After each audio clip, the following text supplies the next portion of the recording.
ಅನುದಿನ ಆತ್ಮಿಕ ಆಹಾರದ ಕಾರ್ಯಕ್ರಮವನ್ನು ವೀಕ್ಷಿಸುವಂಥ ವೀಕ್ಷಕರೆಲ್ಲರಿಗೂ ಕರ್ತನೂ ಒಡೆಯನೂ ಪ್ರಪಂಚ ಮೋಕ್ಷ ಪ್ರದಾತನಾದ ಯೇಸು ಕ್ರಿಸ್ತನ ನಾಮದಲ್ಲಿ ಹೃತ್ಪೂರ್ವಕ ವಂದನೆಗಳನ್ನು ತಿಳಿಸ್ತಾ ಇದ್ದೀನಿ.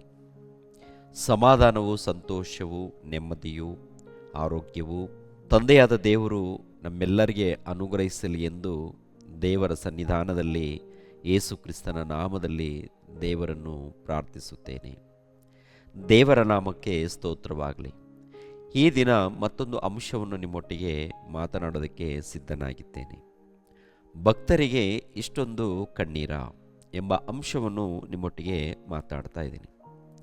ಹಳೆ ಒಡಂಬಡಿಕೆಯಲ್ಲಿ ಆಗಿರ್ಬೋದು, ಹೊಸ ಒಡಂಬಡಿಕೆಯಲ್ಲಿ ಆಗಿರ್ಬೋದು, ಭಕ್ತರ ಇತಿಹಾಸವನ್ನು ನಾವು ಗಮನಿಸುವಾಗ ಕೆಲವು ಸಮಯಗಳಲ್ಲಿ ದೇವರನ್ನ ನೆನಪು ಮಾಡಿಕೊಂಡು, ದೇವರು ಮಾಡಿರುವಂಥ ಉಪಕಾರಗಳನ್ನು ನೆನಪು ಮಾಡಿಕೊಂಡು ಕಣ್ಣೀರು ಸುರಿಸುವಂಥದ್ದು, ಕಣ್ಣೀರು ಸುರಿಸಿ ದೇವರನ್ನ ಘನಪಡಿಸುವಂಥದ್ದು, ದೇವರನ್ನ ಮಹಿಮೆ ಪಡಿಸುವಂಥದ್ದು, ದೇವರನ್ನ ಆರಾಧಿಸುವಂಥದ್ದು, ದೇವರನ್ನ ಪ್ರಾರ್ಥಿಸುವಂಥದ್ದು ನಾವು ನೋಡ್ತೀವಿ ಪ್ರಿಯರೇ.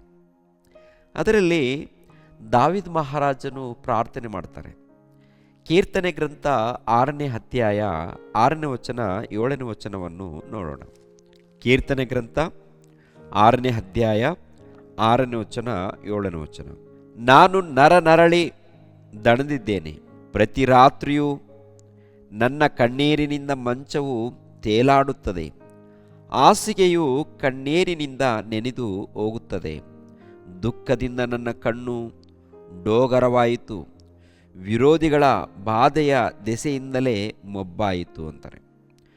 ನೋಡಿ ಪ್ರಿಯರಾದ ದೇವರ ಮಕ್ಕಳಿರ, ಪ್ರತಿ ರಾತ್ರಿಯೂ ನನ್ನ ಕಣ್ಣೀರಿನಿಂದ ಮಂಚವು ತೇಲಾಡುತ್ತದೆ, ಹಾಸಿಗೆಯು ಕಣ್ಣೀರಿನಿಂದ ನೆನೆದು ಹೋಗುತ್ತದೆ, ದುಃಖದಿಂದ ನನ್ನ ಕಣ್ಣು ಡೋಗರಾಯಿತು, ವಿರೋಧಿಗಳ ಬಾಧೆಯ ದೆಸೆಯಿಂದಲೇ ಮೊಬ್ಬಾಯಿತು ಅಂತಾರೆ. ಗಮನಿಸಬೇಕು ಪ್ರಿಯರಾದ ದೇವರ ಮಕ್ಕಳಿರ, ದಾವೀದನು ಒಡೆಯನು ದೇವರ ಕೆಲಸವನ್ನು, ದೇವರು ಮಾಡಿರುವಂಥ ಉಪಕಾರಗಳನ್ನು ನೆನೆಸ್ಕೊಂಡು, ಅಂದರೆ ಒಂದು ರೀತಿಯಲ್ಲಿ ಕಷ್ಟ ಇದೆ, ಶೋಧನೆ ಇದೆ, ವಿರೋಧಿಗಳಿದ್ದಾರೆ ನೋಡಿ.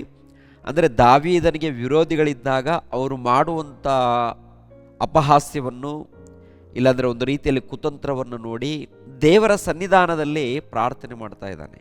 ದೇವರ ಬಳಿಯಲ್ಲಿ ವಿಜ್ಞಾಪನೆ, ದೇವರ ಒಂದು ಕ್ರಿಯೆಗಳನ್ನು ನೆನೆಸ್ಕೊಂಡು ಕಣ್ಣೀರು ಸುರಿಸುವಂಥದ್ದು. ನಮ್ಮ ಜೀವಿತದಲ್ಲಿ ಕೂಡ ದೇವರು ಮಾಡಿರುವಂಥ ಕಾರ್ಯಕ್ರಮಗಳನ್ನು ನೆನೆಸ್ಕೊಂಡು ನಾವು ಕಣ್ಣೀರು ಸುರಿಸುವಂಥದ್ದು.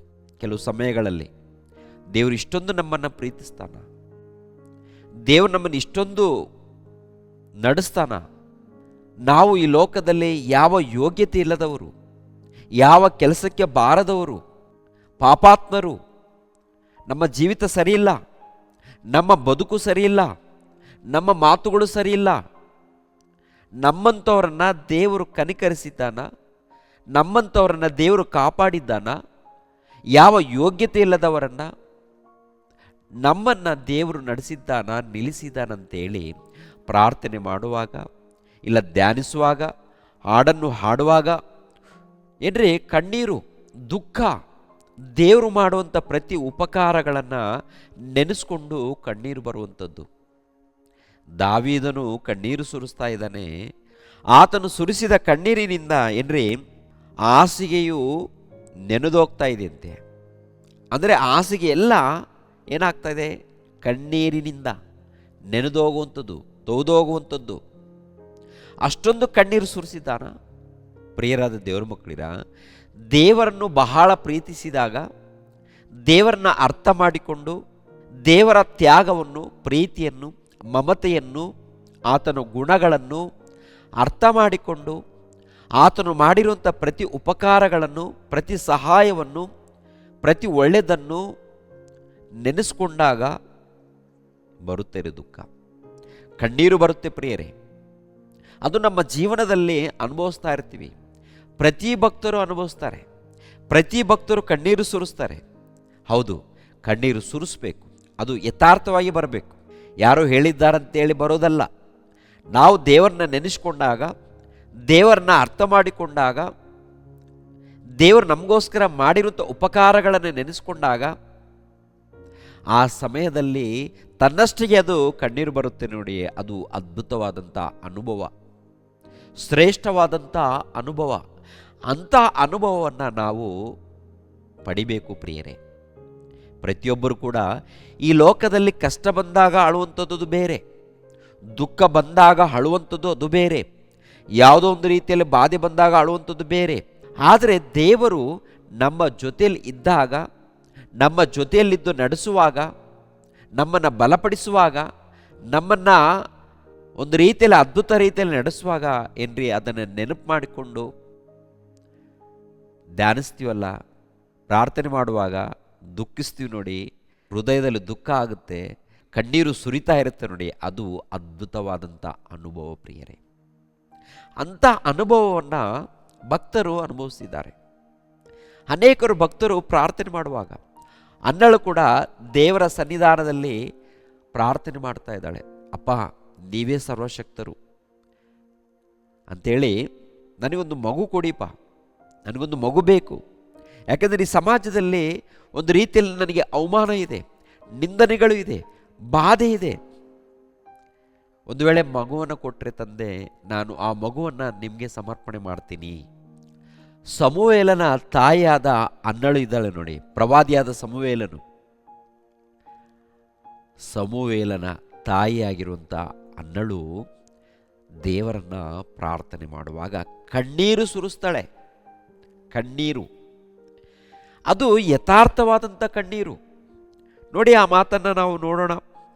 ಮೊದಲನೇ ಸಮುವೇಲನ ಗ್ರಂಥ 1ನೇ ಅಧ್ಯಾಯ 9ನೇ ವಚನದಿಂದ. ಆಗ ಅವರು ಶಿಲೋವಿನಲ್ಲಿ ಅನ್ನಪಾನಗಳನ್ನು ತೆಗೆದುಕೊಂಡ ಮೇಲೆ ಅನ್ನಳು ಎದ್ದು ಯಾಜಕನಾದ ಏಲಿಯು ಯೆಹೋವನ ಮಂದಿರ ದ್ವಾರದ ನಿಲುಪಟ್ಟಿಗಳ ಬಳಿಯಲ್ಲಿ ಒಂದು ಪೀಠದ ಮೇಲೆ ಕೂತಿರುವಾಗ ಹೋಗಿ ಬಹು ದುಃಖದಿಂದ ಕಣ್ಣೀರು ಸುರಿಸುತ್ತಾ ಯೆಹೋವನನ್ನು ಕುರಿತು, ಸೇನಾಧೀಶ್ವರನಾದ ಯೆಹೋವನೇ, ನಿನ್ನ ದಾಸಿಯ ದುಃಖವನ್ನು ಪರಂಬರಿಸು. ನನ್ನನ್ನು ತಿರಸ್ಕರಿಸದೆ ಕನಿಕರವಿಟ್ಟು ನನಗೊಬ್ಬ ಮಗನನ್ನು ಕೊಡಬೇಕು. ಅವನು ಜೀವದಿಂದಿರುವ ತನಕ ನಿನ್ನವನಾಗೇ ಇರುವ ಹಾಗೆ ನಿನಗೆ ಪ್ರತಿಷ್ಠಿಸಿ ಕೊಡುವೆನು. ಅವನ ತಲೆಯ ಮೇಲೆ ಕ್ಷೌರ ಕತ್ತಿಯನ್ನು ಬರಗೊಡಿಸುವುದಿಲ್ಲ ಎಂದು ಪ್ರಾರ್ಥಿಸಿ ಅರಿಕೆ ಮಾಡಿದಳು. ನೋಡಿದ್ರ, ಭಕ್ತಳು ಪ್ರಿಯರೇ. ಅನ್ನಳು ಭಕ್ತಳು. ಮಕ್ಕಳಿಲ್ಲ, ಮಕ್ಕಳಿಗೋಸ್ಕರ ವಿಜ್ಞಾಪನೆ.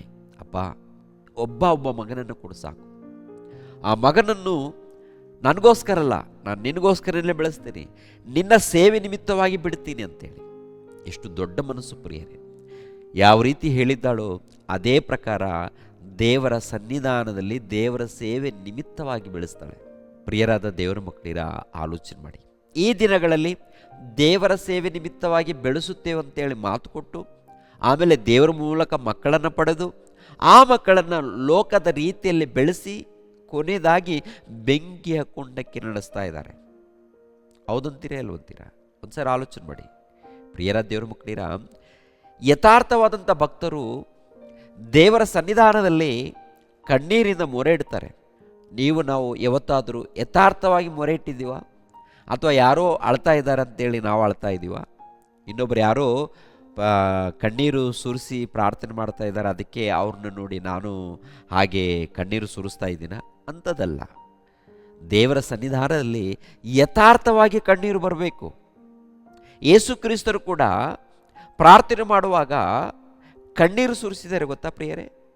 ಯಾತಕ್ಕಾಗಿ ಕಣ್ಣೀರು ಸುರಿಸಿದ್ದಾರೆ ಒಂದ್ಸರಿ ನೋಡೋಣ. ಇಬ್ರಿಯರಿಗೆ ಬರೆದ ಪತ್ರಿಕೆ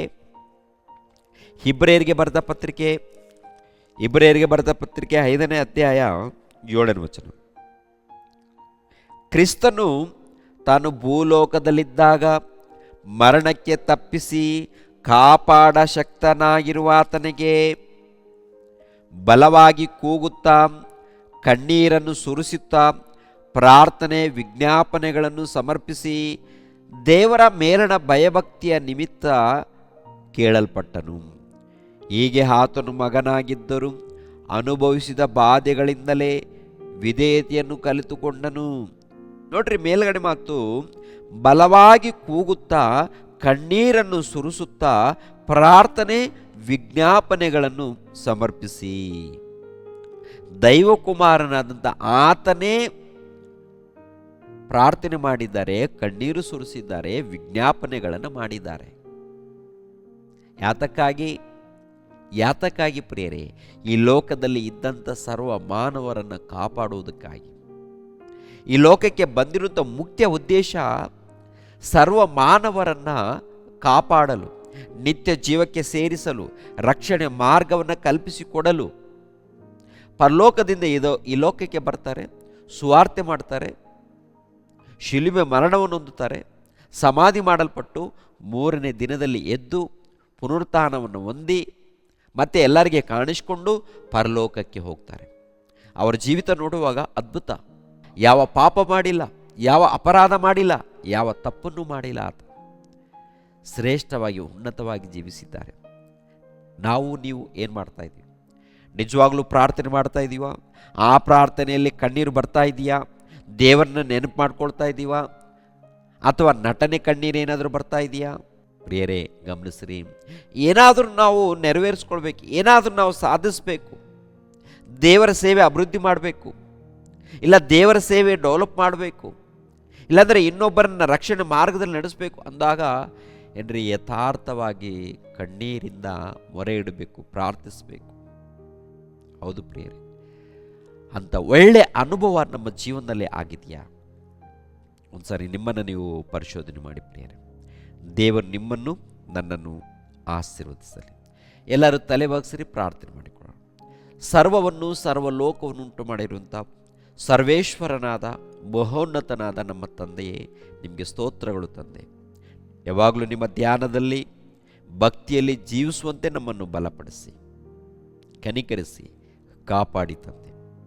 ಅದೇ ರೀತಿಯಲ್ಲಿ ಸುರೇಶ್ಗೋಸ್ಕರ ಪ್ರಾರ್ಥಿಸ್ತಾ ಇದ್ದೀನಿ. ಆ ಮಗನನ್ನು ಮುಟ್ಟಿ ಒಳ್ಳೆಯ ಆರೋಗ್ಯವನ್ನು ದಯಪಾಲಿಸಿ.